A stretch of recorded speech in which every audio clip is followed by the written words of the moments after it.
परवा दिवशी विधान परिषदेमध्ये मी ऍट्रॉसिटी संबंधात एक निवेदन केलं. त्या निवेदनामध्ये ऍट्रॉसिटी कायद्याचा अंमलबजावणी कशी केली जाते या संदर्भात बोललो.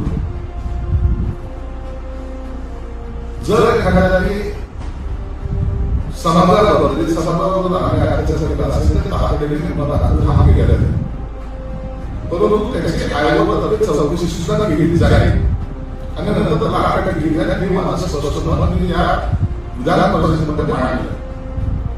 परंतु काही लोकांनी आता यापुढे तुम्हाला ऍट्रॉसिटी गुन्हा दाखल करता येणार नाही अशा प्रकारचा गैरसमज समाजामध्ये पसरवण्याचा प्रयत्न करत आहे. मला ज्या खात्याचा मी मंत्री आहे, ज्या खात्यातून चालवतो त्यामध्ये दलित समाजातील आणि सुरक्षित समाजातील या लोकांना न्याय द्यायची माझी भूमिका आहे, त्यांच्यावर अन्याय करायची नाही.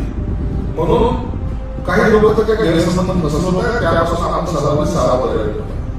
यांना उद्योग नाहीये, यांनी आपल्याला कोणत्या आवडदाराचा प्रयत्न केला आहे. दलित समाजावर, माझ्या बांधवावर, भगिनीवर कुठेही अन्याय होणार नाही याची काळजी घेण्याचं काम हे माझं आहे. म्हणून मला मशिदीला कुठेही अन्याय झाला तर मला निश्चित फोन करा, मी तुमच्या सोबतीला उभा आहे. धन्यवाद. जय हिंद.